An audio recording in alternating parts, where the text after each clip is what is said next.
올해 그 고교학점에 관련해서 한 3번 정도 설명을 하는 것 같은데 혹시 아직 그 예비고일 또는 25학년도 고등학교 입학생들과 관련한 설명을 한 번도 듣지 않으신 분 혹시 있으실까요? 그럼 들어보신 분 있을까요? 제가 좀 사전 정보 좀 필요한데 들어보신 분, 한 번도 듣지 않으신 분 없으시죠? 그래서 저도 고민을 했어요. 왜냐하면 해마다 제가 지역별 그 학교 선택과 관련해 설명을 할 때 한 3년 전만 해도 거의 2시간이 걸렸어요. 네. 근데 점점 이제 너무 좀 지루한 것 같아서 조금씩 줄여왔는데 올해는 1시간 정도를 하려고 했는데 이미 송도 지역하고 청라 지역하고 다 하다 보니까 1시간 반 정도 걸리더라고요. 절대 1시간이 안 나오더라고요. 그래서 어떤 부분을 조금 줄일 수 있을까 했더니 이제 앞에 부분, 그러니까 이미 다 언론에도 또 학부모님 다 알만한 내용들은 최대한 좀 줄이고 이제 뒤쪽에 가서 조금 더 시간을 확보할 필요가 있지 않나 생각했습니다. 그래서 4가지 파트로 나눴는데요. 이 변화, 자, 이 부분이 이제 다 아시는 부분이죠. 크게 2가지가 변화했죠. 뭐가 변했죠? 하나는 교육 과정이 변했죠. 그죠? 22 개정 교육 과정으로 이제 새 1학년들이 이제 배우게 되고 또 하나는 뭐가 바뀌었죠? 수능이 바뀌었죠. 28학년도 이제 입시생들의 수능이 개편안이 이미 확정이 돼 버렸어요. 이 2가지는 확실히 이제 확정이에요. 확정. 이제 변화가 있으니까 우리는 그 안에서 좀 예측을 좀 해야 돼요. 그러니까 이렇게 변했으면 이제 대학들이 학생들을 어떻게 뽑을 건지, 그러니까 어떤 전형 요소를 조금 더 강화하고 어떤 부분이 사라질 건지 이렇게 좀 예측을 해야 되고요. 3번째는 그러면 우리 아이들이 어떤 영향을 받게 될까? 첫 번째, 입결이 변할 거예요. 그죠? 대학별로 아주 큰 요동이 좀 있을 거예요. 그 부분을 제가 알려드릴 거고 또 학생들이 이제 공부하는 방식 또는 평가 체계가 바뀌었으니까 그동안에 열심히 개념 외워서 막 문제를 선지에서 고르고 찍고 훈련받고 트레이닝하면 됐는데 지금은 아이들이 직접 알고 있는 걸 써야 되고 말해야 되고 그죠? 이걸 자꾸 표현해 내야 되는 그런 능력들이 요구되기 때문에 그런 영향이 좀 있을 거라는 거고요. 마지막에 그래서 우리가 어떻게 대비할 것인지 이렇게 얘기를 할 거예요. 그 다음에 마지막에 제가 4칸으로 분할을 하고 하나가 더 남아서 여기다 넣을까 했는데 그냥 말로 하려고요. 뭐냐면 그래서 우리는 어떤 학교를 선택해야 되는가에 대해서 이제 얘기를 하겠습니다. 자, 금방 말씀드린 것처럼 변화는 이렇게 결정이 났고요. 자, 보겠습니다. 여기가 2015 교육과정이었어요. 단위 이수제죠. 22 개정교육과정은 학점 이수제예요. 그래서 그냥 우리가 편하게 고교학점제 이렇게 부르는데 2단위씩 줄었어요. 그죠? 이 단위가 줄었다는 건 뭐냐면 여기서의 1단위가 뭐냐면요. 예전에는 지금 고등학생들은 한 학기를 17주로 잡아요. 17주. 그래서 50분짜리 수업을 17번 들으면 1단위를 이수하는 거예요. 근데 이제 고교학점제로 바뀌면 한 학기를 16주로 잡아요. 그래서 50분짜리 수업을 16번 들으면 한 학점을 취득하는 건데 그렇게 해서 총 학생이 192학점을 채워야 졸업을 하게 되는 시스템입니다. 예, 대학 시스템이라고 이제 보셔도 되는데 중요한 건 주요 과목에서 다 어떻게 됐죠? 필수 이수학점이 2단위씩 다 줄어버렸어요. 다 줄여버렸죠. 이제 예체능 같은 경우는 그대로 남겨놓고 그럼 여기서 줄인 다음 어디를 늘렸냐? 이쪽을 늘렸죠. 그러니까 자율편성 단위라는 건 학생들한테 선택할 수 있는 과목을 펼쳐놓고 이제 학생들이 고를 수 있는 과목들을 좀 많이 만들어 놓은 거죠. 그래서 선택 과목이 융합 선택 같은 것이 이제 추가가 된 거예요. 자, 여기서 요것만 기억해 주세요. 제가 좀 이따가 질문할 거예요. 자, 사회가 몇 단이에요? 몇 학점? 8학점입니다. 과학은 10학점이 그죠? 이거를 내년 7월이 되면은 학부모님들이 저한테 전화가 막 폭주합니다. 왜냐하면 1학년 7월에 뭘 결정하죠? 예, 2학년 때 뭘 배울지 선택 과목을 1학년 7월에 결정하고요. 3학년 때 배울 과목은 2학년 7월에 결정을 하거든요. 근데 아이들이 진로가 명확하고 뚜렷하게 정해진 친구들은 그 루트대로 정하면 되지만 조금이라도 방향이 조금이라도 애매모호하거나 아직 좀 갈등을 하고 있는 학생들의 경우는 이 과목 선택이 정말 어렵거든요. 근데 가뜩이나 그런데 이제 고교학점제에서는 보신 것처럼 선택권이 학생들에게 넘어갔기 때문에 학생들이 스스로 주도적으로 과목을 선택하는 게 좀 어려울 수 있다. 그러니까 좀 기억해 주세요. 이 두 개는. 자, 학업 성취율은 40% 이상. 그러니까 A, B, C, D, E에서 그 밑에 등급을 맞으면 원래 I라고 있어요. 그러니까 이건 유급이거든요. 근데 고등학생을 유급시키는 건 조금 너무한 거 아니야? 그러면 그 학생은 어떻게 후배들하고 배워야 돼? 이런 다양한 문제 때문에 교육부에서 유급은 없애기로 했어요. 그래서 방학 때를 이용해서 보충학습을 통해서 니수는 없고 그냥 이 학생을 유급시키지 않는 선에서 보충학습을 하는 걸로 결정이 났죠. 자, 여기 보시면 별거 아닌 것 같지만 큰 변화가 있어요. 뭐냐면 학생들을 배우는 과목이에요. 보통 교과 누가 배우냐면 일반고가 배워요. 전문 교과는요. 이제 이게 기존이에요. 기존. 전문 교과는 전문과 1, 2가 있는데 이 1이 우리가 흔히 말하는 외고, 국제고, 과학고, 특수 목적 고등학교 아이들이 배우고요. 이쪽이 직업고인 특성화고가 배우는 거예요. 자, 보세요. 전문 교과에서 뭐가 사라졌냐면 이 세 과목 모두 다 전문 교과 2가 갈라져 나온 거예요. 그러니까 특성화고 아이들의 과목이지 이 전문 교과 1은 다 사라졌어요. 특수 목적고 과목이 다 여기서 빠져버렸어요. 그리고 이쪽에 보시면 일반 선택과 진로 선택 말고 하나가 더 생겼죠? 예, 융합 선택이 생겼어요. 융합 선택은 말 그대로 과목 2개 이상을 섞어 놓은 거예요. 예. 그러니까 역사와 지리, 화학과 물리 이런 식으로 섞어 놓은 과목들이에요. 그래서 탐구 중심이에요. 그러니까 탐구 중심 과목들은 세특 관리가 참 좋아요. 왜냐하면 학생들이 직접 주제를 정해서 한 학기 동안에 보고서를 쓰는 활동들을 많이 하고 발표 수업 중심으로 하기 때문에 생활기록부에 아주 좀 깊이 있는 그런 내용이 담길 가능성이 좀 높은 과목들이에요. 다만 그런 과목들은 사실 기존에는 여기에 해당됐거든요. 기존에는 진로 선택에 그냥 애들이 부담이 없었어요. 왜 그랬을까요? 절대평가 과목이었거든요. 성취도 A, B, C 그죠? 대부분 뭘 줬죠? 그냥 A를 줬어요. 절대평가니까 학교가 굳이 아이들한테 C를 줄 이유가 없잖아요. 그런데 이제 모두 뭐로 변했죠? 다 상대평가예요. 다 등급제로 바뀌어버렸어요. 단 사회과학만 제외. 사회과학의 융합만. 사회과학 융합만 절대 국영수는 전부 다 상대평가예요. 예. 그러니까 아이들 입장에서는 보고서 중심의 활동을 하고 싶고 발표 중심의 활동하고 싶지만 등급이 나와버리면 어때요? 부담스럽죠. 특히 얼마나 부담스럽냐면 그런 선택 과목일수록 수강생이 어때요? 적죠. 수강생이 적은데 그 안에 10% 이내에만 1등급을 받을 수밖에 없기 때문에 아이들이 함부로 선택을 못하는 거예요. 그래서 가급적이면 아이들이 많이 선택하는 과목으로 돌아설 가능성이 좀 있죠. 그래서 고교학점제가 많이 퇴색됐다라고 하는 게 아이들한테 밥상을 쫙 깔아줬는데 실제로 먹어야 될 음식은 정해져 있는 거예요. 예. 그러니까 그걸 안 먹으면 퇴학하기 힘든 과목들이 있는 거죠. 자, 보겠습니다. 여기 보시면 이게 1학년 과목이에요. 공통 과목이. 1학년 때 배울 거예요. 이건 학교가 다 지정을 해버려요. 선택권 안 줍니다. 어떤 학교든 1학년 공통 과목은 그냥 다 지정 과목이에요. 근데 여기서 파란색은 뭘까요? 왜 제가 파란색을 해놨을까요? 수능 과목이에요. 그동안에 지금 우리 고3, 고2 아이들, 지금 현재 고1 아이들 대학 갈 때 수능 볼 때 이과 아이들 과학 뭘로 보죠?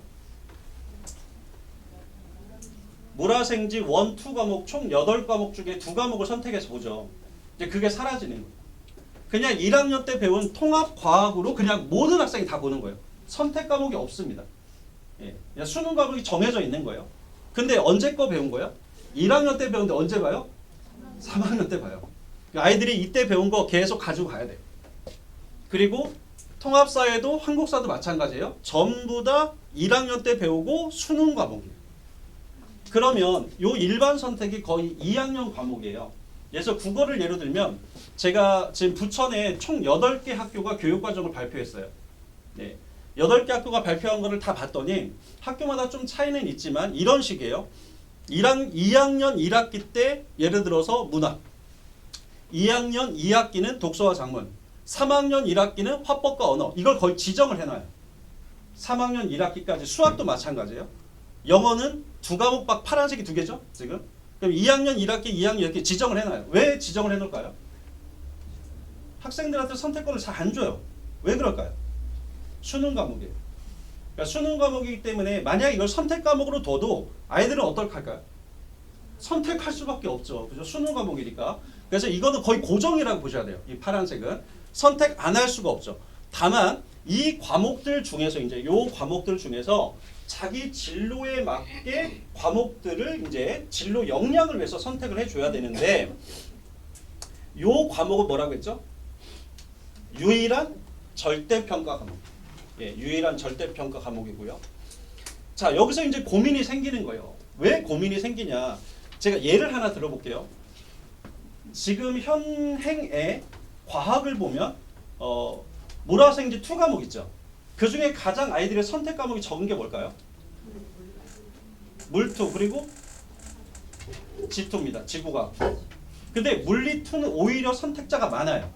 왜냐하면 서울의 중상위권 이상은 물리2를 하지 않으면 종합전형에서 감점에 거의 해당되기 때문에 거의 필수적으로 했죠. 근데 지구과학2는 왜 안 했냐면 이유가 수강자가 너무 적어요. 그러니까 악순환이죠. 적으니까 안 하는 거예요. 예. 그런데 그때는 그래도 진로 선택이라서 아이들이 큰 부담 그래도 덜었지만 이제 보세요. 요 두 개가 물투예요. 요게 화투고 생투고 이게 지구학2예요. 그러면 가뜩이나 물화생지 2 과목은 수강자가 적었는데 이걸 또 2 과목씩 다 쪼개놓은 거예요. 그러면 항공우주과학 누가 신청할까요? 하고 싶어도 어때요? 이제 이거는 등급이 나와버리거든요. 그죠? 그러면 예를 들어서 한 25명, 뭐 30명 이렇게 시청했는데 내가 그거 들으면 2등, 3등 안 하면 1등급 날라가죠. 근데 5등급 체제에서 2등급은 치명적이거든요. 예, 그 뒤에서 말씀드리겠습니다. 자, 여기 아까 제가 뭐가 사라지냐고 했다면 전문교과 1 있죠. 아까 특수목적고가 배웠던 거. 그 과목이 전문 과목에서 사라져버렸어요. 근데 이름을 바꿔서 이렇게 계열별 심화 과목 해서 진로와 융합으로만 이렇게 구성이 되어 있는데 예를 들어서 우리가 흔히 말하는 최상위권 대학을 가는데 이렇게 생각해 볼게요. 자, 서울대, 연대, 고대를 정시로 가려는 학생이 있다고 쳐볼게요. 자, 수능을 볼 거예요. 수능을 볼 건데 국어는 기존하고 이제 바뀐 수능하고 바뀐 게 없어요. 거의 수능에서. 수학 같은 경우는 기존의 문과 애들이 보던 거를 이제 다 함께 보는 거예요. 미적분 안 보거든요. 수능에서. 자, 그리고 과학도 물화생지 2를 안 해도 되고요. 물화생지 1 안 해도 되고요. 1학년 때 공통과학 하면 되는 거잖아요. 자, 그렇게 해서 수능 성적이 높은 친구가 있어요. 서울대가 뽑아줄까요? 자, 건축학과나 예를 들어서 생명과학과에서 이 학생이 공통과학과 기본적인 문과 수학만으로 수능 성적이 아주 높은 거 확인했는데 뽑아줄까요? 정시에서? 아니죠. 의심스럽죠. 그럼 뭘 보려고 할까요? 대학들이? 이제 생기부 볼 거예요. 정시지만 수능 80에 이제 서류 생기부 20 뭐 이런 전형들이 막 생겨나겠죠. 생기부를 안 볼 수 없거든요. 이제 왜? 이 학생이 뭘 배웠는지 확인하고 싶거든요. 그럼 아이들 생기부에 가급적 어떤 과목이 이수돼 있어야 할까요? 최상위권은 바로 이 과목들이에요. 그러니까 이 과목들은 과거의 특목 과거에 있었던 과목이지만 그럼 일반고에서 이 과목을 모두 열어줄까요? 그렇지 않을 거라는 거예요. 예, 왜냐하면 일반고는 아시다시피 교사나 강사 수급에 좀 어려움이 있어요. 그래서 미리 아이들을 조사하는 거예요. 내년에 배울 거 7월에 조사한 이유가 그런 거거든요. 자, 그런데 그래서 이런 얘기가 많았어요. 예를 들어서 저 지방에 면 단위에 한 40명, 50명인 학교가 있다고 가정해 볼게요. 그 학교의 학생들이 이 과목들을 다 배울 수 있게 쫙 펼쳐놓을 수 있을까요? 없잖아요. 그죠? 선택자가 3명, 4명인 과목을 위해서 과목 하나를 열어줄 수가 없잖아요. 그럼 걔네들은 얼마나 불리하겠어요. 그죠? 그래서 교육부가 이제 교육의 주체를 4개로 쪼개준다는 거예요. 본인이 다니는 학교에서 배워라. 없으면 이웃 학교 가서 배워라. 이게 공동교육과정이에요. 그죠? 또 하나는 만약에 그래도 없으면 온라인 과목을 열어줄게. 그러니까 온라인으로 수강해라. 근데 온라인으로 수강하면 세특이나 이런 부분에 조금 티가 날 수 있거든요. 그죠? 활동 중심이 아니니까. 그 다음 4번째는 산학연계예요. 지역의 기관, 유관기관, 그러니까 예를 들어 대학이 있다거나 또는 평생교육 프로그램이 있다거나 그럼 이런 데 가서 수강하고 그걸 학점을 인정해 주겠다라는 거예요. 자, 그런데 말은 좋죠. 말은 다양성을 확보하는 건 좋긴 한데 과연 내년에 그게 실효성 있게 정책이 실행될 것이냐 상당히 의문이에요. 그래서 적어도 우리는 학교에서 듣는 거와 공동교육과정, 이웃 학교에서 듣는 것까지는 생각해 볼 수가 있거든요. 그래서 이런 과목들을 가급적 최상위권 아이들은 좀 미리 교육과정 봐야 돼요. 내가 가려는 학교 1지망, 2지망, 3지망 정도의 학교들은 어떤 교육과정을 운영하고 있는지 그리고 만약에 우리 학교 내가 가고 싶은 학교가 여기 가깝고 괜찮은 교육과정인데 몇 개의 과목이 원하는 게 없다. 우리 아이 진로와 맞는 과목이 여기 없다. 그러면 이웃 학교에서 공동교육과정 이수할 수 있어요. 제가 봤을 때는 충분히 가능할 거예요. 앞으로는. 그런 것을 좀 염두에 두고 선택하시면 돼요. 학교를 선택하실 때. 자, 여기 보시면 이제 아이들이 시험을 보고 수행평가든 지필평가를 보고 이제 성적이 생기부에 기재가 되죠. 이게 생기부에 그대로 기재되는 방식이고요. 대학들에게 바로 넘어가는 서류에 기재된 성적 표기 방식이에요. 보시면 보통 교과는 전부 5등급 체제인데 사회과학의 융합만 절대평가다. 아까 말씀드렸고요. 그 다음에 체육, 예술, 그러니까 은미체, 체육, 그리고 과탐실, 요거는 절대평가예요. 그런데 이 교양도 패스 논패스 개념, 그러니까 이수했냐 미이수냐 요걸로만 평가하지만 기술과정과 정보 과목이 따로 있어요. 기술과정 정보 과목, 이 과목은 또 상대평가예요. 예, 그러니까 그런 과목들을 그냥 교양 과목이라고 치부해서는 절대 안 됩니다. 예를 들어서 뭐 IT 계열로 가고 싶은 친구들은 요즘 빅데이터 분석이라든가 뭐 피지컬 컴퓨팅이라든가 또는 프로그래밍 이런 과목들을 많이 듣는데 그런 과목들 등급 나옵니다. 이제 예. 기술과정 정보 계열이기 때문에 그래서 이거를 그대로 가는데 문제가 있어요. 옛날에 지금은 여기에 하나가 더 대학에 정보가 제공됐어요. 근데 지금은 여기서 빠져버렸어요. 뭐가 없어졌죠? 표준 편차 없어졌어요. 자, 표준 편차가 없어졌다라는 건 아주 치명적이에요. 대학 입장에서는. 자, 보시면 이게 현재 생활기록부에 기재된 어떤 학생의 성적표예요. 대학들은 현재 이렇게 확인이 되거든요. 지금 이게 3학년 때 성적표예요. 3학년 때 아이들이 성적의 급반전을 이룰 수가 없어요. 왜 그럴까요? 등급 나오는 과목이 국영수밖에 없어요. 그러니까 1, 2학년 때 성적을 3학년 1학기 만에 이게 지금 이제 구조인데 오히려 아이들 입장에서는 어때요? 내신 부담이 어떨까요? 적습니다. 지금 현재 3학년들은 전부 다 어때요? 절대평가입니다. 전부 다 절대평가. 여기 등급 안 나오죠? 다 성취도만 표기되고 끝나는 거예요. 자, 그런데 이거 이제 바뀐 체제로 해석을 해보면 요 표준 편차가 전부 다 이제 제공되지 않는 거예요. 표준 편차가 제공되지 않으면 요 1등급이 미적분 1등급이 100명 기준으로 했을 때 이 학교가 100명이었다 가정하면 1등이면 1등급이죠. 10등이면 1등급이죠. 그럼 얘가 1등인지 10등인지 알 수가 없다는 거예요. 그죠? 그럼 얘가 2등급이에요. 만약에 화장문이 2등급이면 11등이면 2등급이에요. 그죠? 100명 기준. 34등도 2등급이에요. 그러면 얘가 11등인지 34등인지 알 수가 없다는 거죠. 자, 그럼 대학들은 고민에 빠질 거예요. 그죠? 그래서 일단 저는 아이들한테 원점수 확보해라 이거예요. 같은 1등급이라도 같은 2등급이라도 원점수 보면 대충 알 수 있거든요. 평균하고 비교해 보면. 그래서 원점수의 역할이 그동안에는 거의 무의미했거든요. 이제 앞으로는 원점수도 상당히 중요할 수 있다. 왜냐하면 지금 중학교 아이들 보세요. 지금 중학교 아이들 성취도 A가 거의 35%에서 45% 사이로 이렇게 나오거든요. 그런데 91점도 어때요? A. 99점도 A잖아요. 그래서 우리가 중학교 성적표 볼 때는 사실 성취도 A를 중요하게 생각하지 않죠.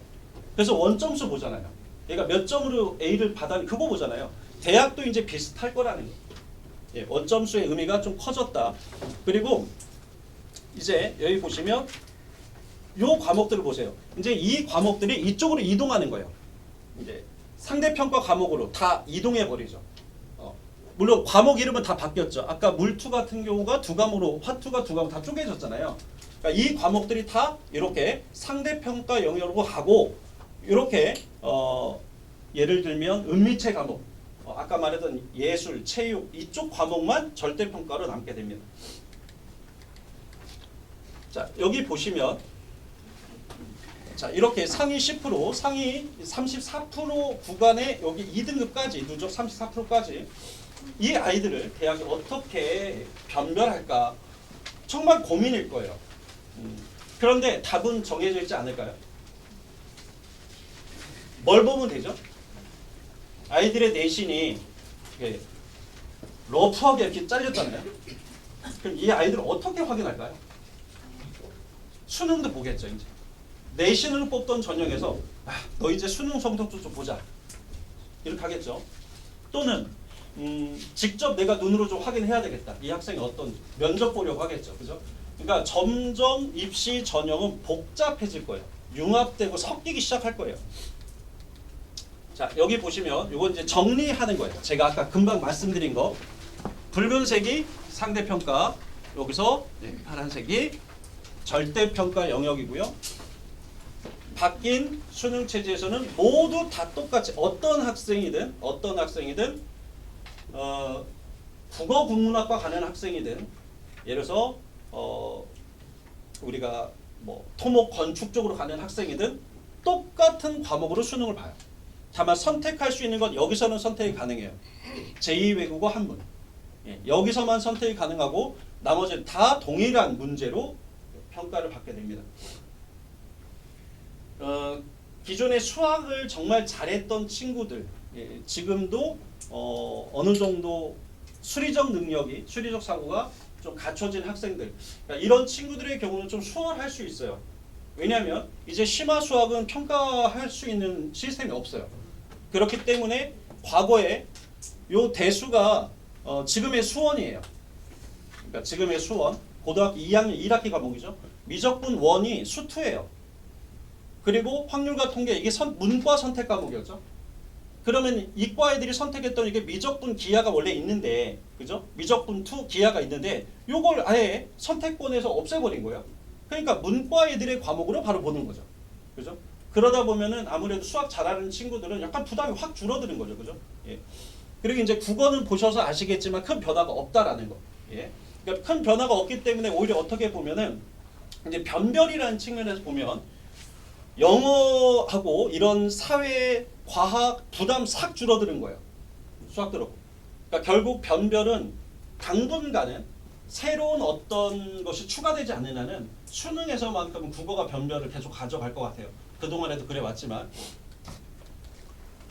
자, 이걸 제가 이 표를 크게 보여주는 이유는요. 너무 답답해서 제가 함께 공유하고 싶은 부분이 있어요. 뭐냐면 이 교육과정과 수능 개편을 도대체 누가 어떤 교육부에 어떤 사람들이 도대체 만들었을까? 정말 교육을 1도 모르는 사람들이지 않을까라는. 자, 1학년 때 열심히 공부했고요. 2학년 때 이 과목을 공부했어요. 자, 이제 3학년 때 뭐 수능 준비해야 되는 거 아니에요? 그런데 이 과목들이 전부 뭐라고 그랬죠? 상대평가예요. 그럼 애들은 내신 등급 경쟁을 3학년 때 죽도록 하면서 뭐 해야 돼요? 수능 공부. 1학년 때 했던 거 또 해야 되고 2학년 때 했던 거 또 해야 돼요. 그죠? 그러니까 이게 위계 과목이라서, 그러니까 위계 과목이라는 거 국어는 위계가 아니에요. 그러니까 이거를 3학년 때 빼줘도 돼요. 근데 수학 같은 경우는 이게 위계, 이거 배워야 이거 가고 이거 가는데 이 과목을 앞으로 주고 얘 수능 과목을 3학년으로 빼줄 수가 없다는 거예요. 예, 단계적으로 봤을 때. 그래서 우리 아이들은 자꾸 주변에서 이런 얘기를 해요. 이제 너네들은 내신 경쟁이 완화됐기 때문에 내신 부담이 덜어졌기 때문에 좋겠다 이런 얘기 나오는데 얘네들이야말로 최악의 세대라고 볼 수도 있어요. 어떻게 보면. 왜냐하면 수능 공부와 내신 경쟁을 끝까지 가야 돼요. 끝까지. 예. 그리고 이미 최상위권 대학은 정시에서 내신을 반영할 때 이제 서울대하고 고려대는 지금도 반영하고 있죠. 3학년 2학기 성적까지 반영한대요. 그럼 그동안 내신으로 교과 수시 전형으로 갈 때는 다 3학년 1학기까지만 하고 3학년 2학기는 그냥 수능 공부와 내신 공부 안 하거든요. 근데 이제 상위권 대학들이 3학년 2학기까지 내신을 포함시킨다라고 해버리면 애들은 수능 전날까지도 내신 공부하고 있을 수도 있어요. 예. 자, 이게 올해 발표된 부천 지역 8개 고등학교 중에서 제가 샘플로 2개 고등학교 예를 들어볼게요. 지금 우리가 촬영 중이라서 학교 이름을 좀 밝히긴 좀 그렇지만 상일고예요. 자, 근데 보세요. 정해놨죠. 학교 지정 과목이에요. 1학년 공통 과목 정해놨어요. 2학년 1학기부터 3학년 1학기까지 보면 문학, 화법과 언어, 독서적 다 일반 선택 수능 과목. 대수 미적분어 확률 통계 수능 과목. 영어 1, 2 수능 과목. 그죠? 그러니까 요렇게 국영수 수능 과목은 다 지정을 해 놓은 거예요. 그리고 아이들한테 나머지를 선택하게 하는 거죠. 그런데 이제 요 부분 보세요. 이게 이제 상일고에서 아이고 어쨌든 학생들에게 선택을 하라고 그룹별로 이렇게 해놓은 거예요. 자, 여기서 하나 해라. 뭐 고민 안 되죠. 여기서는 여기에서 아이들이 좀 고민을 할 거예요. 일단 계열을 정해주는 게 언제 진로를 정하는 게 좋을까요? 진로를 정해야 되는 시기 지금입니다. 지금. 예. 왜냐하면 우리가 그렇죠. 우리가 학교 지망을 할 때부터 원서를 쓸 때부터 이미 학교들의 성향은 정해져 있어요. 부천 지역의 23개 고등학교는 과학 중심 학교가 있고요. 그다음 외국어 중심 학교가 있고요. 다 정해져 있기 때문에 그 교육 과정에서 제가 보기에는 새 교육 과정을 간다 하더라도 큰 변화는 없을 것 같아요. 그렇기 때문에 예를 들어서 정치 외교학과라든가 일반고지만 이런 행정학이라든가 좀 이쪽으로 가고 싶다. 그러면 제가 아는 한은 상동고 같은 경우가 그런 교육 과정을 좀 잘 꾸려놓고 있어요. 하지만 이공계로 가는 데는 또 적합하지 않아요. 그러니까 그렇게 일반고를 하더라도 딱 정해져 있기 때문에 그런 걸 좀 알고 지원을 해야 되거든요. 이제 여기 보시면 3학년 이제 1학기로 가버리면은 여기에 이런 과목 전자기와 양자 이게 뭐죠? 과거의 물투 과목이에요. 예, 물투 과목이 이렇게 그럼 이 역학과 에너지 이게 물리2에서 갈라져 나온 거고 이게 화2 이게 생투 지구과학2에서 갈라져 나온 거예요. 그러니까 이런 과목들은 수강자가 적을 수밖에 없고 일단 어떻게든 10% 안에 들어야 1등급이 되는 거. 예. 근데 그런 싸움이 시작되는 거죠. 자, 여기는 여기서 가장 가까운 중앙고원 근처에 있는 학교예요. 예. 얘네 학교는 특이하죠. 이제 아까 그 학교랑 전혀 반대예요. 보시면 학교 지정 과목이 1학년으로 끝이에요. 다 비워놨어요. 이제 아이들에게 모든 선택권을 넘기는 학교예요. 그러니까 제가 봤을 때 이런 학교가 3분의 1 정도로 될 것 같아요. 예, 교육 과정에 충실한 거죠. 어떻게 보면 학생의 자율권을 확대해 준다는 측면에서. 그리고 조건이 있어요. 이제 이 조건이 사실 이 조건을 따르다 보면 학생들의 선택권은 있으나 사실 선택이 아니게 돼버려요. 자, 보시면 2학년에 체육을 반드시 선택해라. 생활교육 중에서 요 과목들 중에서 한 개를 무조건 한 개 이상 선택해라. 3학년 예술체육 반드시 선택하고 생활교육 중 한 개 이상 선택해라. 자, 볼게요. 여기 보시면 아까 체육을 반드시 선택하래요. 그죠? 그럼 운동과 건강. 그죠? 교양 과목에서 반드시 하나 선택하래요. 그래서 이 친구가 뭐 일본어 뭐 이렇게 선택하겠죠. 그럼 벌써 2개예요. 그죠? 그 다음에 수능 과목 골라볼까요? 독서와 작문, 영어 원, 대수, 수능 과목이에요. 그죠? 이거 선택 안 할 수가 없잖아요. 이거 해요. 자, 그럼 벌써 몇 개예요? 5개예요. 그죠? 내가 예를 들어서 저 컴퓨터 공학과 갈 거예요. 그러면 사회 과목 빼고 뭐 선택해야 돼요? 물리, 화학 일단 2개는 반드시 해야 되겠죠? 그리고 나서 이제 생명이든 지구과학이든 뭐 하나 하면 되는 겁니다. 그러니까 거의 다 진로가 정해지는 순간 뭘 선택해야 하는지가 다 눈에 보이는 거예요. 예? 고민할 필요가 없어지죠. 그런데 자, 보세요. 고민은 통합사회, 통합과 요 부분만 집중해서 보세요. 이 학교 통합사회 보세요. 몇 단위예요? 몇 학점? 그럼 2학기 들으니까 총 몇 학점이죠? 6학점. 근데 아까 졸업하려면 필수 이수학점이 몇 학점이었죠? 8학점. 근데 나는 이공계 갈 거예요. 그럼 2, 3학년 동안에 사회 과목을 하나 들어야 돼요? 들어야죠. 안 들으면 졸업 못해요. 그러면 아까 과학은 필수 이수학점이 몇 학점이었죠? 10학점. 요거 들으면 6학점, 요거 들으면 2학점, 합하면 8학점. 2학점 부족하죠. 그러면 만약 이공계 가는 친구라 하더라도 사회 과목 들어야 되고 인문사회 가는 학생도 과학 과목 하나는 또 들어줘야 돼요. 그럼 아이들이 의미 없는 과목을 선택할 수 있잖아요. 그래서 자기 진로와 전혀 무관한 그냥 졸업을 위해서 선택하는 이때 아이들이 뭘 선택하도록 해주면 좋을까요? 바로 사회과학의 융합 선택은 절대평가였죠. 그렇잖아요. 그거 선택하면 돼요. 왜냐면 그거는 절대평가니까 내신 부담 없잖아요. 그렇죠? 그러니까 자기 계열과 반대인 과목을 선택할 때는 사회과학에서 반드시 융합을 선택하도록 해줘야 돼요. 일반과 진로 선택이 아니라. 네, 그거는 나중에 지금 걱정하실 거 아니고 내년 7월입니다. 아시겠죠? 자, 이제 우리가 변화를 봤으니까 이제 예측을 좀 해보겠습니다. 일단 이제 우리 아이들이 가혹한 새 교육 과정의 첫 세대니까 이 아이들에게 선물이 하나 있어요. 역대급으로 인원이 적어요. 역대급으로. 네. 2009년생 현재 중3 가장 적습니다. 오히려 얘네들은 후배들보다도 적어요. 예. 지금 중2, 중1, 초6보다도 적어요. 예.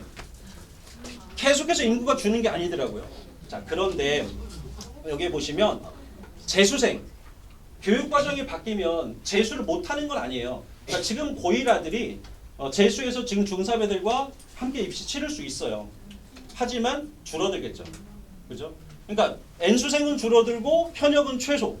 그러니까 이 아이들에게 이거는 희망적이라고 볼 수는 있어요.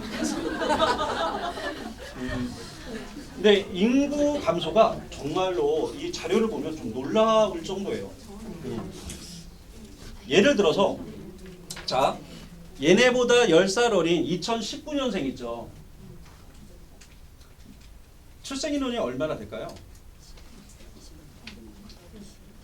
한 35만 정도 돼요. 작년에 2023년 보니까 거의 20만 명대로 줄었어요. 이제 우리는 이제 연금을 걱정해야 되고, 그죠? 예. 정말 우리 아이들이 이렇게 눈에 띄게 줄고 있는데, 근데 좀 슬프죠. 왜냐하면 이걸 가지고 입시에 유리하다, 불리하다, 막 이걸 따지고 있는 이런 게 조금 좀 씁쓸하긴 하지만 어쨌든 인원이 적다. 예, 이거 잠깐 보겠습니다. 여기까지가 수시잖아요, 그죠? 수시. 전국 단위로 보면은 이렇게 얘기를 해요. 현역들이 가장 대학을 가는데 좋은 방법은 내신으로 가는 거야 라고 얘기를 해요. 왜? 교과로 45% 선발하니까. 근데 이거는 거의 지방대라고 생각하시면 돼요. 경기권이라고 생각하시면 돼요. 서울권 대학에서는 요거예요. 100명의 신입생 중 10명만 내신 못 뽑아요. 근데 저 내신도 100% 내신이 아니에요. 예. 내신만 보고 뽑는 대학은 올해 기준으로 보면 연세대, 서강대, 예. 상위권 대학 중에는 그 두 개 대학 말고는 전부 다 내신 플러스 서류, 내신 플러스 면접 이렇게 가는 거예요. 앞으로는 점점 심해지겠죠. 고정이에요. 수능은. 상위권으로 가면 수능 선발 비율이 올라가요. 근데 이건 교육부가 상위 15개 대학, 정확히 16개 대학을 딱 지정해 놨어요.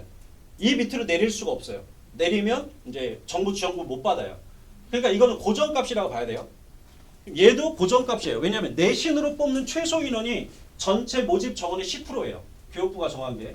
그럼 변하지 않는 변수, 상수라고 가정하면 나머지 얘네들이 조정이 될 텐데 그렇다고 논술을 없애지도 않을 거예요. 올해 보니까 고려대, 국민대, 논술, 상명대 다 부활시켜버렸죠. 그러니까 논술은 오히려 살아나는 분위기예요. 실기, 예체능이 있으니까 실기도 사라지지 않겠죠. 그럼 결국 이 비율, 이 파란색 상위권 대학의 비율은 제가 봤을 때 향후 5년, 10년 동안은 안 바뀝니다. 이건 그대로 갈 거예요, 비율은. 그리고 이제 여기서 내년에 1학기 기말이 끝나고 어머니들 마음을 단단히 먹으셔야 돼요. 단단히 먹으셔야 됩니다. 그동안도 그래왔지만 내년엔 더 심할 거라고 저는 예측이 되기 때문에. 왜냐하면 중학교 내신이 너무 쉬웠어요. 자, 이제 기존 아이들은 1등급 4%, 2등급 7% 이렇게 했잖아요. 그러니까 35% 안에 너끈히 들어왔던 아이가 항상 오래 이었던 아이가 첫 시험에서 4등급, 5등급 뜰 수 있어요.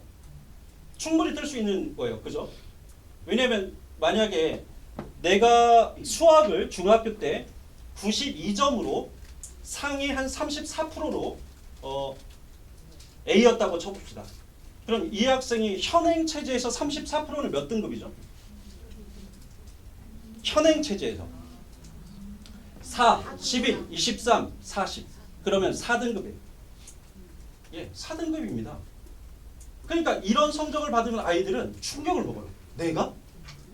내가 이 성적이야? 내 실력이 이렇단 말이야? 현타가 온다고 하죠. 그래서 아이들은 첫 학기 시험을 잘 보든 못 보든 그때 케어를 잘 해줘야 돼요. 그러니까 그걸 극복하고 치고 올라가느냐 아니면 거기에 눌러 앉느냐 이제 이 싸움인데 자, 앞으로는 더 심할 수 있다라는 거예요. 왜냐하면 5등급 체제에서 2등급은 제가 치명적이라고 얘기를 했는데 이따 뒤에서 보여드리겠지만 그럼 아이들이 무슨 얘기를 할까요? 예, 그 얘기를 꺼낼 거예요. 엄마 나 이 성적으로 내가 원하는 대학 가기 힘들대. 나 그냥 지금부터 수능 준비할게. 어떻게 말리실 거예요? 그렇다고 학생의 말이 아이의 말이 틀린 것도 아니잖아요. 그죠? 그렇다고 너무 위험하잖아요. 벌써부터 내신을 포기하겠다니. 이제 그럴 수가 없어요. 왜냐하면 수능도 뭘 본다고 그랬죠? 예, 수능도 생기부 볼 거예요. 성적은 안 보더라도 과목 이수와 세특 정도 볼 거예요. 하지만 학교는요 모든 학생을 다 관리해주지 않습니다. 일단 일정 등급 이상 벗어나 버리면 세특 그냥 두세 줄 쓰고 말아요. 상위권 애들 중심으로 세특을 좀 채워주죠. 그러니까 성적을 포기하면 세특도 날아가는 거예요. 그러니까 정시로 가더라도 수능으로 가더라도 어느 정도의 성적 관리가 돼야 되는 거고요. 또 우리가 수시로 가더라도 수능 포기 못해요. 왜? 수능 최저 강화될 거거든요. 네, 그런 부분들 때문에 아이들은 자 보겠습니다. 내신으로 뽑는 교과전형 서류평가 확대됩니다. 좀 이따 보여드릴게요. 그리고 수능 최저 기준 분명히 강화될 거예요. 예를 들어서 지금 의대를 가려면 수능 최저가 어느 정도 될까요? 3합 4 이 정도 요구해요.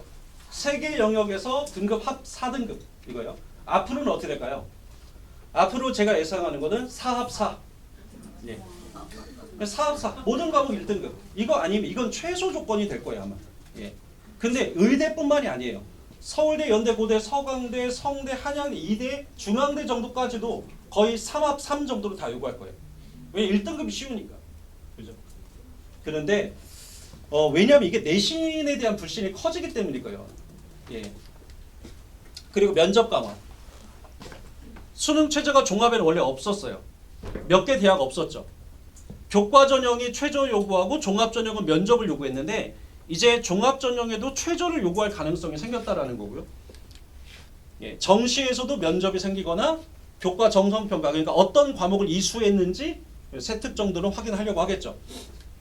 그래서 우리 아이들은 내신, 수능, 생기부 요 세 개를 그러니까 이렇게 생각하시면 돼요. 이거를 다 잘하면 좋겠죠. 다 잘하면 좋겠는데 그동안에는 얘 하나만으로 대학 갈 수가 있었고 얘 하나만으로 갈 수 있었지만 지금은 하나만으로는 가기 어려우니까 적어도 얘를 관리하더라도 얘네가 어느 정도는 뒤를 받쳐줘야 돼.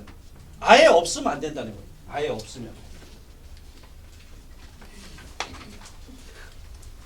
자, 이게 지금 고2 현재 고2 아이들이 내년에 고3 때 이제 그 수시를 뽑을 때 그 입시 전형 교과 전형만 제가 정리한 건데 여기 보시면 연대, 서강대 두 개 대학 외대, 홍익대까지 보면 제가 색깔 좀 달리 했잖아요. 내신 100전형 대학이에요. 그러니까 교과 전형에서 내신만으로도 갈 수 있는 대학. 근데 나머지 대학을 보면 다 여기 서류, 정성 다 들어가 있죠. 요게 서류 본다는 얘기거든요. 그러니까 서류를 본다라는 건 다시 말씀드리지만 성적만 보는 게 아니라 어떤 과목을 이수했는지 그 과목에서 활동은 어떠했는지 이런 세특을 다 확인한다라는 의미인데 앞으로는 요 붉은색인 대학들도 28학년도에는 다 이런 식으로 바뀌겠죠. 그죠? 내신만으로는 뽑지 않을 거라는. 그리고 최저를 요구하지 않는 대학이 요 두 개 대학이었는데 이제 건대, 동대도 이제 최저를 요구할 가능성이 생기면 전부 다 최저를 요구한다고 봐야 돼요. 자, 입결을 좀 확인해 볼게요. 이제 변화될 것으로 예측되는 것들인데요. 자, 여기 보면은 우리가 특목 자사고를 지금도 이제 고민하시는 학부모님들이 계신 것 같아요.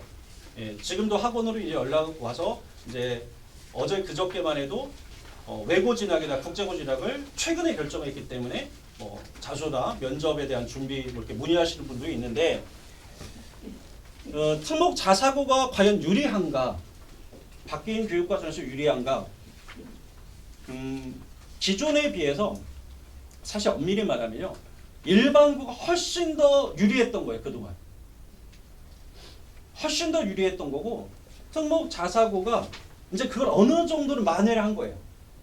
그러면 절대적으로 보면 아직도 저는 일반고가 좀 더 유리하다고 봐요. 아직까지는 물론 그게 어떤 영역이냐 어떤 계열이냐 조금씩은 차이는 있지만 자 여기 보시면 요 영재학교나 과고를 다 합한 인원이 한 2,500명 정도 되네요. 그죠? 그 다음에 전국 단위와 광역 단위 다 합한 자사고가 한 11,000명 정도 돼요. 특히 광역 단위 23개 중에 무려 15개가 서울에 다 모여 있어요. 그러니까 서울에만 자사고가 15개 있는 거예요. 그러니까 얘네들 어쨌든 10,000명 정도고 국제고 외고 다 합하면 한 7,000명 정도가 돼요. 그런데 자사고는 문이과가 다 섞여 있잖아요. 그래서 이걸 7:3 비율로 나누면 각각 10,000명씩 나와요. 예. 그래서 총 20,000명 정도 이렇게 보여주거든요. 일반고가 올해 1학년 기준, 고1 기준으로 33만 명이에요. 그러니까 이걸 가지고 우리가 보면은 얘네들이 요 일반고 대비 한 6% 정도 되는 아이들이고 그리고 일반고가 얘네 대비 약 16배 정도의 이 학생 수가 좀 많다. 이걸 가지고 이걸 보는 거예요. 여기 보시면 올해 의대부터 수의과 우리가 의치한약수 이렇게 얘기를 하잖아요. 그죠? 초등학생들도 이걸 외우고 다니면 좀 놀랍기도 해요. 무섭기도 하고 의치한약수 이걸 다 합하면 8,000명 좀 넘어요. 좀 늘었죠. 의대 증원도 있었고. 근데 여기에 빠져있는 간호대도 있는데 간호대는 단일 계열만으로도 올해 1,000명이 증가했어요. 간호대는 1,000명 정도 늘었죠. 그러니까 거기까지 포함하면 더 크겠지만 어쨌든 예. 그리고 이제 서울대, 연대, 고대와 여기 시립대까지 우리가 흔히 상위권이라고 할 때 그릴 수 있는 대학들이 한 38,000명 정도 되고요. 그 다음에 이공계에 우리가 과학기술원들이 있어요. 각 지역에. 이 과학기술원 다 합하면 2,000명 돼서 요게 한 4만 명. 그래서 총 5만 명 정도 이렇게 잡아요. 아이들이 그래도 상위권이다라고 하는 것을. 그러니까 최상위권이 이쪽에 있겠지만. 자 그러면 보통 우리가 현역들 있죠. 그러니까 현역들을 한 40만 명 잡고요. 특성화고 애들 이런 아이들 또 전문대 진학을 결정한 아이들 이런 아이들은 이제 경쟁에서 좀 빼고 그리고 이제 정시 같은 경우는 N수생들이 이제 추가되죠. 그걸 다 감안했을 때 어쨌든 전체 모집비율은 6:4예요. 자, 그래서 수시를 놓고 보면 적어도 요 안에 들려면 그러니까 5만 명의 60%가 3만 명이니까 그리고 경쟁자가 40만 명이라 가정했을 때 적어도 요 끝에 시립대 외대를 가려면 상위 7% 이 정도 돼야 되겠다. 보통 우리가 동국대나 홍익대, 동국대, 홍익대, 숙대까지를 상위 10% 봐요. 상위 10%, 상위 11% 이렇게 봐요. 그럼 얘네들만 놓고 보면 거의 상위 여기 수의대까지 하면 상위 한 1.5% 그리고 의대만 놓고 보면은 한 0.7% 이렇게 볼 수가 있죠. 0.5에서 0.7 이렇게. 근데 정시 같은 경우는 보시면 이제 N수생이기 때문에 거의 52만 명이 2만 명의 자리를 놓고 싸우는 거예요. 그러니까 훨씬 더 정시가 어려운 싸움인 건 확실해요. 예. 획기적으로 늘진 않느나 그리고 현역들 몫이 훨씬 적거든요. 정시는. 왜냐하면 전체 정시 합격자의 60% 이상은 거의 재수생들이니까.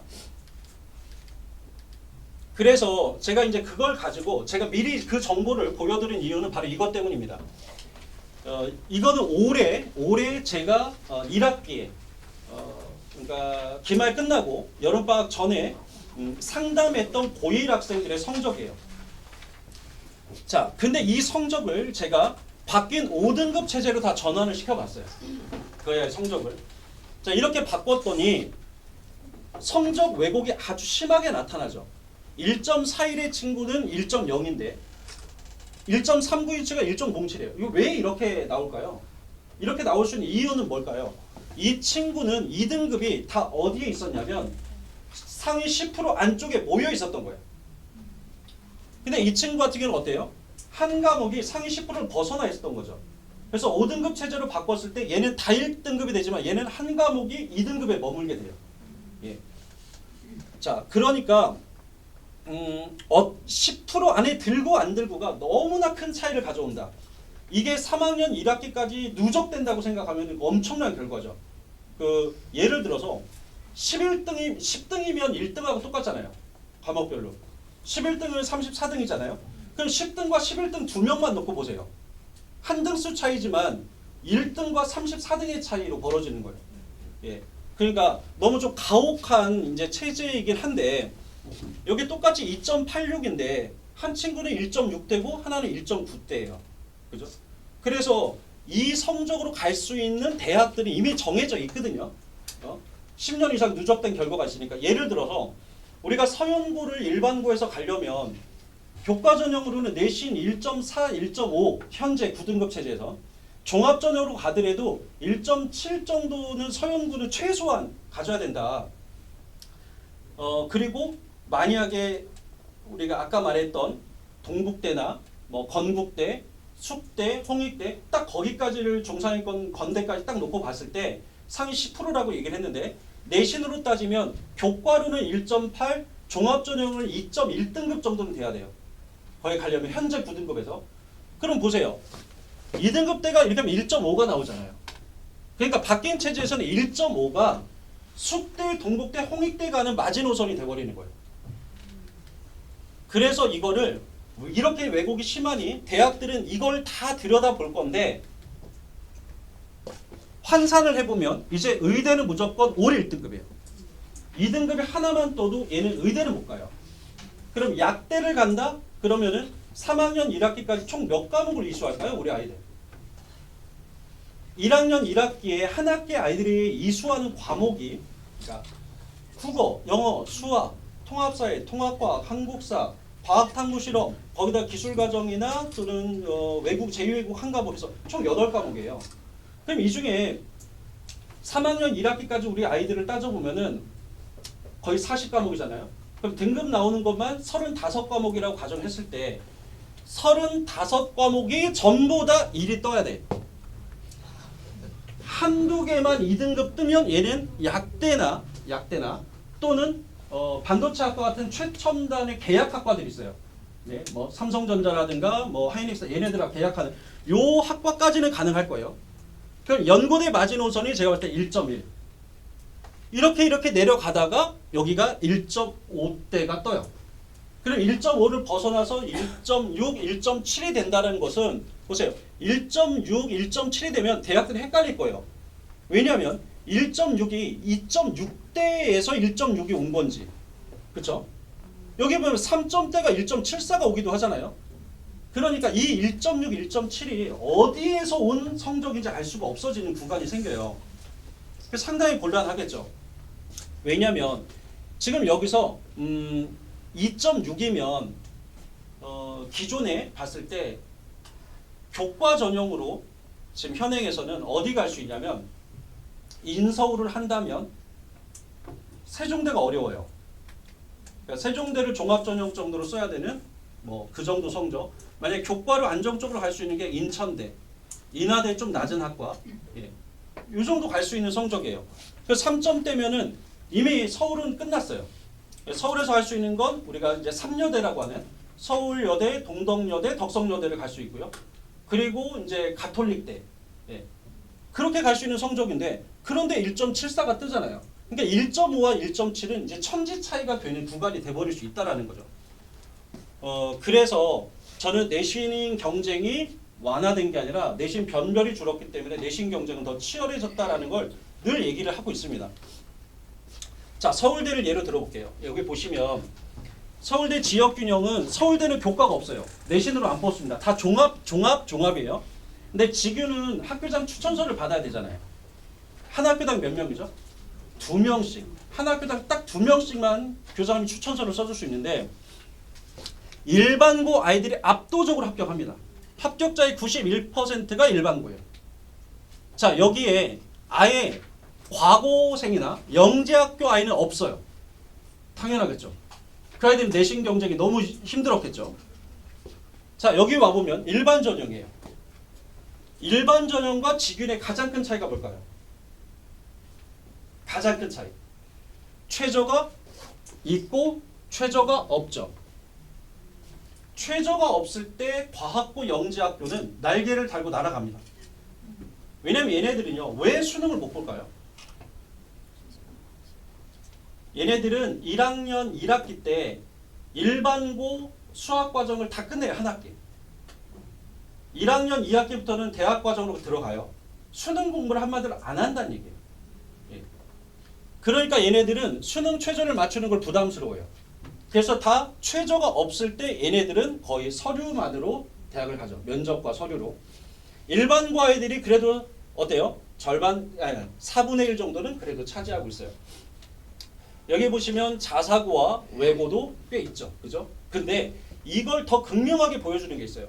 자, 그러면 일단 전 이것만 봤을 때만 해도 사실은 전체 인원의 이 상대적 비율을 따지면 일반고가 과연 자사고, 외고, 국제고 이런 특목고에 비해서 불리한 것이냐라고 따져 봤을 때 일단 절대적 인원을 봐야 돼요. 그리고 저는 지균과 같은 전형에서 조금만 생계부를 챙기면 그래도 이 친구들하고 경쟁해서 충분히 일반고가 경쟁력 있다고 보고요. 특히 의대를 가장 가는 확실한 방법은 뭐냐면 성적 맞춰놓고 최저 맞춰서 의대 가는 거예요. 그게 가장 확실합니다. 왜냐하면 종합으로 가는 순간 뭐 해야 돼요? 아무리 성적 좋아도 아무리 생기부 좋아도 면접 봐야 돼요. 면접은 다 변수입니다. 어떻게 될 수 알 수가 없죠. 자, 고대가 정말 확실해요. 보시면 교과로는 어때요? 똑같죠. 일반고가 그냥 확실히 장악하고 있어요. 여기 보시면 종합전형인데 최저가 있죠. 최저가 있으니까 누가 없어요? 과거 영재고 이렇게밖에 안 돼요. 대신 외고, 자사고, 특목고 아이들이 이렇게 차지하고 있어요. 그런데 똑같은 종합이라도 여기 보시면 계열적 합이라는 곳은 최저가 없거든요. 그럼 이과 애들의 최저 없는 종합은 얘네가 이렇게 다 장악을 하죠. 일반고 이렇게 있고요. 또 이쪽은 외고, 국제고가 이렇게 있고. 그래서 학교 유형에 따라 내가 일반고 학생이냐, 내가 특목고 학생이냐, 자사고 학생이냐, 어느 학교 학생이냐에 따라서 지원해야 되는 루트는 확실히 거의 다 정해져 있는 거예요. 사실은 함께 경쟁하는 게 아니라는 거예요. 그러니까 우리가 봐야 될 건 이 아이들이 함께 경쟁하는 건 적으니까 그 전형이 우리 아이가 해당되는 그 전형이 앞으로 늘어날 건지 줄어들 건지 이제 그게 중요한 거죠. 근데 그래서 교육부는 끊임없이 뭐를 확대하라고 했던 거죠? 지역 균형을 계속 확대하라고 했던 거예요. 예. 일반고 아이들을 그래도 대학에 더 갈 수 있는 환경을 만들어주기 위해서 계속 지역 균형을 확대를 했는데 대학들은 그 마지노선을 10% 정부가 정한 10%에 딱 맞춘 거예요. 더 이상 늘리고 싶진 않은 거죠. 그래서 저는 특목 자사고를 진학을 결정하려면 부모님 의지보단 학생 의지가 제일 중요하다. 등 떠밀어서 가면 아이들이 슬럼프에 빠졌을 때 본인 탓이 아니잖아요. 예. 그러니까 부모님을 원망할 거예요. 그리고 아이들이 그때부터 많이 동기부여가 안 되니까 아예. 근데 본인의 의지로 간 친구들은 어떻게든 거기에서 즐거움을 찾고 재미를 찾고 활동 중심으로 본인이 하려고 애를 써요. 그러니까 의지가 정말 중요하다는 거고, 두 번째는 선행이 중요해요. 근데 여기서 선행은 확실히 말씀드릴게요. 특목고 가는 친구와 일반고 가는 친구의 선행은 정말 달라요. 예. 그러니까 특목고 하는 친구들의 선행은 예를 들어 자사고라고 한다면 이미 수투까지는 다 적어도 끝내 있어야 돼요. 고등학교 2학년 과정은 다 끝내 있어야 되고 본인이 어느 정도 실력인지 알고 싶으면 고등학교 2학년 학력평가를 가져다가 6월이나 9월 정도를 풀어보면 자기 수준을 알 수가 있어요. 예. 적어도 최소 2등급 정도는 나와줘야 아 내가 자사고 가도 특목고 가도 내가 버틸 수 있겠구나. 왜냐하면 그 친구들도 4등급 5등급을 벗어나면 어떻게 될까요? 결국 정시예요. 결국. 그러니까 내신 경쟁이 안 됐을 때 특목 자사고는 정시로 돌아서야 되는데 그럴 실력을 내가 갖추고 있느냐는 선행과 이 학력평가로 확인할 수가 있어요. 그리고 일반고 선행이라고 한다면 저는 일단은 1학년에 집중해야죠. 고1 과정. 예, 고1 과정은 가장 치열할 수 있어요. 한번 생각해 보세요. 고등학교 1학년 공통 국어와 공통 영어 그리고 공통 수학 우리가 흔히 수상 수화 이렇게 가죠. 애들 몇 번이나 돌리고 할까요? 안 한 애들도 한 번은 보고 왔을 거예요. 그죠? 좀 했다, 선행 좀 했다, 두세 번은 기본. 그죠? 그러니까 이미 아이들한테는 학교 과정을 이미 다 배운 것들이에요. 근데 입학해서 어때요? 또 배우죠. 그죠? 그리고 시험 대비되면 어때요? 또 합니다, 학원에서. 못해도 4번, 5번씩 막 돌리고 있는 거예요. 그러니까 그 시험을 갖고 애들을 테스트, 이제 변별을 하려면 학교가 얼마나 힘들겠어요. 그죠? 그러니까 변별력 있는 문제를 낼 수밖에 없고 수행평가를 까다롭게 출제할 수밖에 없는 거죠. 자, 학업 역량은 중학교 내신을 봤을 때 적어도 원점수 97점 이상을 유지했을 때 그러니까 91, 92, 93 요 수준에서 성취도 A가 떴다, 올해이다 경쟁력 없다고 봅니다. 자기주도 성향이 좀 있어야 돼요. 왜냐하면 활동 중심이잖아요. 평가 중심, 과정 중심이니까. 그래서 긴 글을 독해할 수 있어야 돼요. 왜냐하면 솔직히 우리가 말씀드리면 부모님이 다 아시겠지만 우리 아이들이 거의 떠먹여진 아이들이 많아요. 예. 학원에서도 수행평가나 과제나 이런 거 많이 도와주고 뭐 했죠. 근데 이제 이런 학교들은 다 뭐예요? 기숙학교예요. 들어가면 도움받을 수 있는 건 아무것도 없어요. 그냥 과제가 주어지면 본인이 자료 찾아서 본인이 논문 보고 긴 글을 읽고 그걸 요약하고 그걸 가지고 PPT 만들어서 발표하고 혼자 다 해야 돼요. 그러니까 이거를 도와줄 수 있는 아이냐 아니 혼자서도 할 수 있는 아이냐 이걸 좀 잘 봐야 되죠. 예. 흔들리지 말아야 돼요. 예. 좀 낙천적인 아이들 예. 이런 아이들이 잘 버텨냅니다. 자 이제 앞으로 평가가 바뀌니 우리도 대비를 좀 한다면 일단 진로를 제가 확실히 결정하라는 얘기는 누누이 제가 강조하고 있습니다. 왜? 진로가 결정돼야 학교 유형을 탐색할 수가 있고요. 학교가 정해지면 교육과정을 볼 수 있는 거죠. 제가 다시 말씀드리지만 이미 부천 지역은 8개가 발표했다고 했는데 인천 지역은 단 1개도 발표 안 했어요.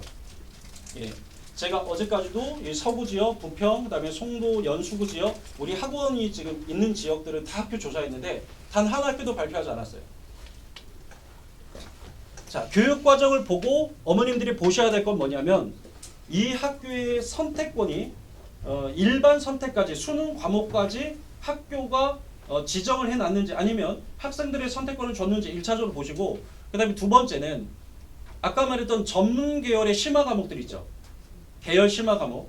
그 계열 심화 과목이 그 학교 자체 내에서 들을 수 있는 게 어느 정도로 갖춰져 있는지 그게 국제 계열, 외국어 계열, 과학 계열 우리 아이가 앞으로 사회과학 계열로 갈 건지 뭐 미디어 커뮤니케이션 학과를 갈 건지 심리학과를 갈 건지 아니면 생명과학과를 갈 건지를 다 보고서 결정해야 되겠죠. 그런 다음에 동아리 선택. 이게 별거 아닌 것 같은데요. 첫 번째 우는 날이에요. 아이들이. 입학하고 처음 우는 날. 동아리 결정되는 날이에요. 왜냐하면 지금은 자율 동아리가 입시에 반영 안 됩니다. 정규 동아리만 반영돼요. 근데 학교마다 정규 동아리 수는 제한돼 있어요. 그런데 아이들이 선호하는 대학 전공은 또 정해져 있어요. 이공계 아이들이 현재 전체 인원의 절반이 넘어요. 자연과학 계열이. 그럼 그 아이들의 40%가 생명화학 계열이에요. 왜냐하면 우리 아이들 처음에 꿈은 다 의대예요. 다 약대예요. 근데 첫 시험에서 조금 떨어지면 안 되나? 그럼 나는 생명공학, 나는 화학과학, 나는 신소재공학 이렇게 갈라지거든요. 근데 이게 대학에서 보면 같은 계열이에요. 생화학 계열. 그러면 그 아이들이 처음에 동아리 선택할 때 어느 학교든 생명과학 동아리, 화학실험 동아리가 하나씩밖에 없어요. 근데 신입생 모집 인원이 15명, 20명 이렇게 될 거예요. 근데 예를 들어서 200명 신입생이 들어왔는데 그 중에 60명이 생명과학 동아리 들어가고 싶대요. 그럼 선발해야 돼요. 그럼 아이들 면접 보거든요. 또는 최악은 가위바위보로 시켜요. 예. 가위바위보 정말 그런 학교도 있어요. 근데 이게 웃을 일 아닌 게 이미 일지망에서 인기 동아리가 다 차버린 거죠. 근데 가위바위보 졌어요. 운이잖아요. 어디 가야 될까요? 나는 의대 가고 싶은데 영자신문 동아리 반, 세계 이슈 탐구 반, 예, 여행 동아리 반 이런 데 막 들어가서 활동해야 돼요. 그러니까 아이들이 그날부터 좀 멘붕에 빠진단 말이에요. 그래서 우리가 학교가 1지망, 2지망, 3지망 안에서 될 가능성이 90%가 넘어요. 예. 1지망 배정 확률이 91% 정도 돼요. 끝지망 배정 확률이 1.2% 되거든요. 그래도 1%가 있다라는 게 좀 부담스럽긴 해요. 부담스럽긴 한데 어쨌든 3지망 안에 될 가능성이 거의 96%예요. 그러니까 적어도 그 새 학교를 원서 쓰고 나면 동아리나 이런 것도 좀 살펴보고 주변에 좀 탐문해서 그 학교 다니는 학생 좀 지인 있으면 그 동아리가 어떤지 그 동아리를 어떻게 뽑았는지 이런 거. 근데 그거를 우리 학교에서 우리 학원에서도 해줍니다. 우리 학원에서는 멘토링 시스템이라고 학교 배정 받으면 신입생들을 그 학교 모아놓고 선배 데려다 놓고 아이들한테 그 학교 정보를 제공하는 그런 시간이 좀 있어요. 자, 선택 과목 설계해야 되고 주제 탐구 활동 해야 되는데 이게 다 뭐예요? 얘가 없으면 못하는 거예요. 얘가 없으면 주제 탐구 활동 어떻게 해요? 선택 과목 어떻게 정합니까? 그러니까 이걸 미뤄서는 안 된다는 거예요. 미뤄서는 안 된다. 그 다음 독해력 정말 중요합니다. 국어 학원이라서 독해를 강조하는 건 절대 아닙니다. 수학도 과학도 결국 독해가 돼야 풀 수 있어요. 그리고 이제는 글로 쓰는 평가가 많아졌거든요. 표현을 해야 돼요. 그러니까 우리가 어떤 개념을 배워요. 원리를 배워요. 그러면 그동안에 어땠을까요? 개념을 익혔으니 문제 풀어야지. 문제를 반복해서 풀죠. 그래서 문제 유형을 파악하고 이 문제 나오면 이거 거의 기계처럼 답을 골라내요. 예, 그럼 시험 잘 봤죠. 근데 이제 아이들한테 지필고사를 보긴 하지만 지필고사 안에도 선운술 평가가 많아졌기 때문에 이렇게 될 거예요. 자, 요약해봐. 지금 네가 읽은 거 요약해봐. 그 개념에 대해서 정의를 내려봐. 그리고 조건을 줘요. 조건을 주고 그 조건에 맞춰서 글을 써봐. 단계별로 시험 보게 돼요. 단계별로 수행평가를. 예를 들어서 첫날은 자료를 주고 그 자료를 바탕으로 본인이 쓸 글의 개요를 구성하는 시간. 두 번째 과정에서는 개요에 맞게 글을 쓰는 시간. 세 번째 과정에서는 쓴 글을 숙지해서 발표하는 시간. 이렇게 단계적으로 이제 평가를 하죠. 그래서 지금 중3 아이들은 이제 좀 늦은 감이 있긴 하지만 중1, 중2 아이들이라면 일단은 내신, 고등학교 내신보다 일반고에 갈 예정이라면 내신보다는 어떻게 하면 기초 실력을 키울 거냐. 수능이 바로 기초 실력이에요. 수능 문제는 완전 다르잖아요. 내신하고. 외워서 푸는 게 아니라 아예 사고력을 푸는 거예요. 그러니까 처음 보는 문제도 아이가 똑똑하면 풀 수 있어요. 수능 문제는 오히려. 예. 그래서 기초 실력을 키우는데 초점을 둬야 되고 제가 잠깐만 보겠습니다. 여기 보시면 이게 인근의 자사고예요. H니까 다 눈치를 채셨을 거예요. 그렇죠? 이 학교가 올해 보면 지필이 중간 기말 30%씩이었는데 서답형이 각각 20점씩. 그러면 순수한 객관식은 48%였던 거예요. 그죠? 그러니까 52%가 선운술 평가였다는 거죠. 그런데 앞으로 새로운 고교학점제에서 정부가 계속 강조하는 선운술을 시범학교가 있었어요. 올해. 근데 그 시범학교를 보니까 지필이 15, 15. 만점 맞아도 중간 기말 만점 맞아도 30점 만점이에요. 근데 그 안에 선운술이 또 이렇게 들어가 있죠. 그럼 실제 전체 100에서 객관식은 21%밖에 안 돼요. 거의 79%가 선원수로 구성이 돼 있죠. 그러니까 물론 타고난 아이들의 성향도 있을 수 있어요. 그죠? 남들 앞에 서기 쑥스러운 아이도 있고. 근데 제가 만약에 초등학교, 전에 자녀가 없지만 초등학생이 있다면 일단 글씨부터 똑바로 쓰라고 할 거예요. 왜냐하면 모든 수행평가의 조건에 항상 밑에 이렇게 유의사항이 있어요. 선생님이 평가할 때 글자를 독해하기 어려운 수준의 문체는 무조건 감점이에요. 근데 우리 아이들이 제가 관찰해봤어요. 왜 과거의 아이들보다 글을 못 쓸까? 타이핑과 태블릿을 너무 많이 써요. 자동 글자 완성 기능. 예. 아이들이 직접 또박또박 글을 쓰는 이런 훈련이 과거 아이들보다 훨씬 적어요. 그래서 이 서체가 상당히 중요해요. 왜냐하면 우리가 보기 좋은 떡이 먹기 좋다고 선생님이 봤을 때도 비슷한 그림은 글씨체가 이쁜 아이들에게 성적을 더 주는 거는 인지상정이에요. 그러니까 좀 글씨를 또박또박 정자로 쓰는 연습도 좀 시키고 항상 어떤 것을 공부하면 제가 아이들한테 인지학습이 정말 중요하다. 1시간을 공부했으면 10분을 혼자 정리해야 되고 3시간을 공부했으면 2, 30분은 혼자 정리하는 시간이 있어야 돼요. 계속 공부만 하면 들어가는 게 아니죠. 그죠? 머릿속에 정보는 마구잡이로 들어가요. 들어간 정보가 딱딱 체계적으로 정리되는 순간은 원래 수면 시간이라고 해요. 자는 동안에 이루어지는데 그게 더 효과적으로 이루어지기 위해서는 깨어 있을 때 의식적으로 한 번은 내 스스로 정리를 하면 내가 자고 있을 때 아주 효과적으로 이게 기억 장치에 저장이 되고 쉽게 꺼냈을 수 있는 그런 정보가 된다고 하죠. 자, 여기 보시면 선운수령 평가 중등 내신에서 이게 수행 평가였어요. 부모님을 설득하는, 친구를 설득하는, 내가 가고 싶은 학교, 내 진로를 반대하는 사람에게 조건은 이렇게 두 개가 있어요. 근거를 두 개 제시해라. 근데 제가 왜 여기다가 이렇게 색깔을 다르게 지정했냐면 보세요. 반대한다는 가정하에 쓰되라고 되어 있죠. 그럼 이 조건 두 개는 이미 부모님이 뭐 한다는 거예요? 반대한다는 거잖아요. 그럼 뭘 써줘야 되죠? 그래? 이 근거에 대한 부모님이 왜 반대할지 반론. 그리고 그 반론에 대한 나의 재반론이 들어가야 되는 거예요. 그러니까 주장, 근거, 상대 측의 반론, 나의 재반론. 이게 글의 구성이라는 걸 암시하고 있어요.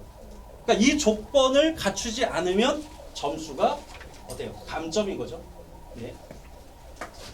자, 여기 보면 글씨가 너무 알아볼 수 없을 때 너무 작거나 흐리거나 이런 경우 다 감점이에요. 고등학교 가볼게요. 자, 특목 입시입니다. 인근의 모 국제고에서 봤던 면접 문항이에요. 이 면접 문항 보면 이 두 개 중에 하나의 의견을 선택한 다음에 이 조건에 따라 말해보래요. 내 입장을 뒷받침하는 사례를 근거로 제시해라. 그럼 내가 이걸 선택했으면 이걸 근거로. 그럼 내가 선택하지 않은 얘. 그럼 얘가 내 입장을 뭘 반론할 건지? 그럼 거기에 대한 또 재반론 하라는 거예요. 그럼 아까 수행평가랑 어때요? 똑같아요. 자, 이게 고등학교 인근 상뭐 고등학교의 수행평가였어요. 설득하는 글쓰기 수행평가 똑같아요. 두 가지식으로 주장하고 왜냐하면 근거 두 가지 쓰고 예상되는 반론 쓰고 다시 여기에 대한 재반론이라 똑같죠. 자, 여기 볼게요. 대학 입시입니다. 모 대학교의 논술 문제예요. 이 학교는 참고로 수능 최저가 없고요. 그리고 내신 미반영 학교예요. 그럼 무슨 뜻이냐면 이 논술 잘 보면 뭐예요? 내신 9등급도 합격을 시켜준다는 거예요. 이 두 개의 주장 중에 하나를 택해서 아래의 조건에 따라 써라. 제시문 6개 주고요. 내 주장을 뒷받침할 걸 3개를 활용하고요. 반론, 내가 선택하지 않은 거 3개에서 재반박. 자, 중학교 수행평가가 대학 입시까지 그대로 이어지는 거예요. 난이도만 조금씩 바뀌는 거예요. 그러니까 이런 유형이 한 6, 7개 있어요. 그러니까 이런 6, 7개의 유형을 잘 갖춰놓은 친구들은 결국에 고등학교에 가서든 대학 가서든 어디서든 그 유형에 맞게 이런 활동 중심의 평가를 잘 볼 수 있다는 거죠. 자, 그럼 우리 지역 학교의 특징은 뭐냐? 자, 일단 이거 봐야 되겠죠. 정원, 입학 정원이 몇 명이냐 상당히 중요합니다. 동아리 운영 어떻게 하고 있는지, 내신 평가를 어떻게 하는지, 대학 진학은 얼마나 보내고 있는지. 일단 부천 지역은요. 여기 지금 인천 지역 학부모님이 안 계시죠. 예, 인천 지역은 내일 합니다. 23개 고등학교가 있는데 남고가 하나, 여고가 둘이죠. 그래서 남학생은 몇 지망을 쓸 수 있죠? 여고 못 쓰니까 21지망이죠. 그죠? 근데 21지망에 내가 특목이나 자사고 갈 거예요. 그럼 맨 앞에 1지망이 뭐가 돼요? 그 특목 자사고가 되고 2지망부터 일반고니까 최대 쓸 수 있는 게 22지망이에요. 남학생은. 그럼 여학생은 남고 하나 빼고 일반고만 갔을 때 여학생은 22지망. 그죠? 그리고 특목 자사고를 간다면 이 학생은 23지망까지 쓸 수가 있어요.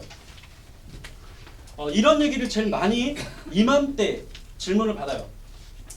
우리 아이가 남자애인데요. 공학 가는 게 좋을까요? 남고 가는 게 좋을까요? 우리 아이가 여자애인데요. 여고 가는 게 좋아요? 공학 가는 게 좋아요? 사실 어느 정도는 유불리가 있긴 합니다. 예, 다 아시겠지만 남학생은 어디 가야 돼요? 남고 가는 게 좋아요. 예, 남고 가는 게 좋고 여학생은 공학 가는 게 조금 더 유리하긴 합니다.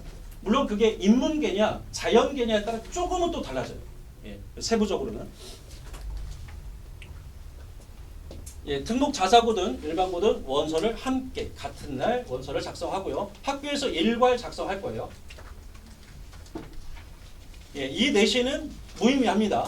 예, 만점 200점인데 요 성적 내신이 안 돼서 일반고 가고 싶으면 못 가는 학생 있을까요? 없습니다. 그죠? 지금은 없어요. 지금 한 5,200명 정도, 예, 부천 23개 고등학교가 모집하는 일반고 정원이 한 5,200명 정도 되는데 지금 이 지역의 중3 졸업생을 다 했을 때 이 정원을 초과하지 않기 때문에 다 예, 성적 없이 미달 없이 들어갈 거예요. 다만 원하는 학교를 배정받느냐 못 받느냐 이제 그 차이죠. 자, 여기 보시면 이걸 좀 잘 볼 수 있게 이렇게 쉬운 고부터 정명고까지가 일단 재적 인원이 많습니다. 우리 기준으로. 재적 인원은 장단이 있습니다. 장단. 뭐 다 아시겠지만 어머님들 학교 다니실 때 한 반의 정원이 대략 몇 명 정도 있죠? 뭐 얘기하면 나이가 들어오죠.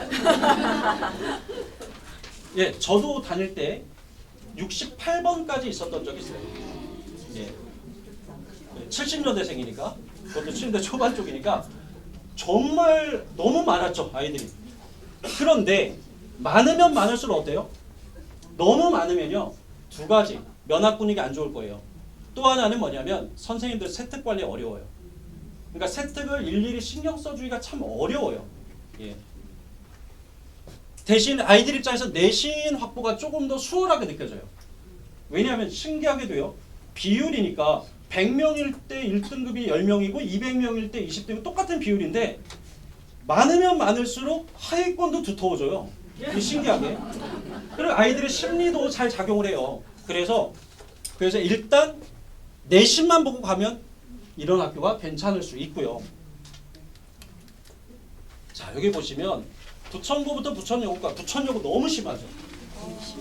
야, 정말 예.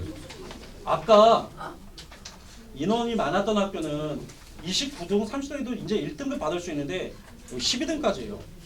그러니까 부담이 정말 확 느껴지죠. 근데 여기서 끝나는 게 아니에요. 보세요. 이 인원이 2, 3학년 때 가서 과목이 쪼개지잖아요. 그것까지 생각하셔야 돼요.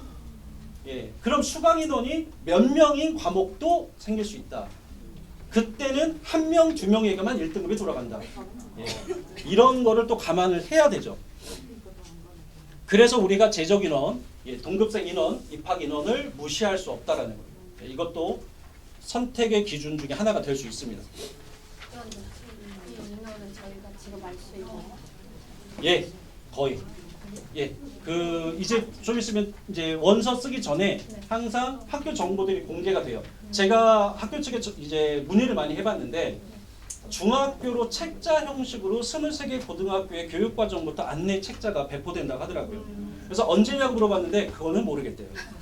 예, 그건 모르겠다고 하는데 그래서 저는 일일이 필요한 정보들만 지금 수집하고 있었는데 어제까지도 일단은 학교에 책자가 배포되지 않은 걸로 확인을 했습니다. 그리고 인원에 큰 변화가 없을 거예요. 작년 기준으로. 예. 자, 여기 보시면 대학 진학 현황이에요. 범박고, 원종고, 소사고가 아주 좋은 성과를 냈네요. 예. 그런데 전문대가 40%가 넘은 학교도 있어요. 그죠? 이렇게. 우리 아이가 전문대에 가는 걸 원치 않잖아요. 그럼 4년제 비율이 높다? 어느 4년제를 갔는지도 모르잖아요. 지방으로 가실 수도 있고. 그래서 우리가 이 정보는 활용하기 어려우니 그러면 우리가 학교를 평가할 때는 이 자료를 봐요. 이 자료를 보면 어느 정도는 윤곽이 드러납니다. 일단은요. 기타 비율이 높고 기타가 재수생을 의미합니다. 물론 기타가 재수생이야 라고 확정할 수는 없어요. 왜냐면 학교 알림이 사이트에서 제공하는 정보는 이거예요. 4년대 지나간 학생, 전문대 지나간 학생, 해외 4년제, 해외 전문대 지나간 학생, 취업한 학생, 나머지 기타. 그러면 요즘 세상에 대학 안 가고 군대 안 가고 취업 안 했으면 뭐 할까요? 퇴소하겠죠. 그래서 기타를 재수로 보는 거예요. 그러면 재수는 어떤 학생이 주로 합니까? 예, 재수는 보통 중상위권, 적어도 중상위권 아이들, 내가 1년 더 하면 그래도 상위권 대학 가겠다 이런 아이들이 하겠죠. 그래서 상위권이 두텁다는 뜻이에요. 그렇죠? 그래서 지금 부천구나 상일고, 상원고 이쪽을 보면 이게 상당히 좀 두터운 편이에요. 그럼 이 학교들은 상위 자원이 많다고 봐야 돼요. 그러면 두 가지로 판단할 수 있겠죠. 만약에 내신만 확보, 내신 경쟁이 조금 수월한데 내신 확보를 목적으로만 본다고 한다면 이 학교들은 적합할까요? 오히려 적합하지 않죠. 오히려. 그죠? 그런데 만약에 우리 아이가 주변에 영향을 좀 많이 받는 아이다. 그래서 면학분위기가 좀 좋아야 되고 같이 경쟁 좀 해야 되고 학교 전체적으로 봤을 때 수준이 좀 있기를 원한다. 예, 세특 관리도 좀 해주고 그러면 또 이런 학교가 괜찮은 거죠. 그죠? 그러니까 그래서 우리가 절대적으로 이런 학교가 좋다 나쁘다 이게 아니라 지금 어떤 아이의 기준에서 봤을 때 이 학교가 좋은가 안 좋은가 그 학생의 적합한가를 따져보는 것은 그 학생의 수준 또는 성향 이런 걸 다 봐야 됩니다. 예를 들어서 이게 극단적으로 적은 뭐 원종고라든가 지금 보면 역곡고라든가 이런 데 보면 재수 선택률이 극단적으로 적어요. 예, 여기는 웬만하면 뭐 한다는 얘기예요? 그냥 전문대 간다는 거예요. 예, 재수에도 뭘 기대할 게 없다 이런 의미겠죠. 그러니까 하위권이 두텁다는 뜻이에요. 그러니까 이런 학교는 오히려 내신 확보가 좀 수월할 수 있겠다